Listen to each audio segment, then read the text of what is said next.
এই মুহূর্তে সিপিআইএমের বিশাল প্রতিবাদ মিছিল উত্তর পূর্বে রাজ্যে ত্রিপুরার সাবরুমে বামেদের একসময় স্লোগান ছিল, সাবরুম থেকে চুরাই বাড়ি মা বোনেদের কান্না শুনি। কিন্তু আসল কান্না বিদ্যুৎ বিলের মাসুল কিন্তু দিনের পর দিন সরকার বাড়িয়ে সাধারণ মানুষের ট্যাক্সের টাকায় সরকারটা চলছে, এমনটাই অভিযোগ করছেন। এদিন শাসক দলের বহু কর্মী সমর্থক সিপিআইএমের লাল ঝান্ডায় যোগদান করেছেন। সিপিআইএমের একসময় স্লোগানেই দাপট হয়ে উঠেছিল উত্তর পূর্ব রাজ্যে ত্রিপুরায়। 25 বছর ক্ষমতায় ছিল বামেরা, কিন্তু কার্যত দ্বিতীয়বার ক্ষমতায় এসে বিজেপির রাজ্যের আইন শৃঙ্খলা পরিস্থিতি নেই বলে এমনটাই অভিযোগ করেছেন।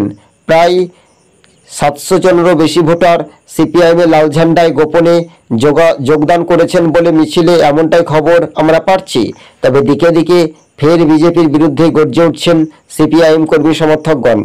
সিপিআইএমের বিরোধী দলনেতা জিতেন্দ্র চৌধুরী তিনি জানিয়েছেন, রাজ্যের আইন শৃঙ্খলা পরিস্থিতি নেই, পুলিশ শাসক দলের হয়ে কথা শুনছে, তাই বিরোধীদের কোনো সম্মান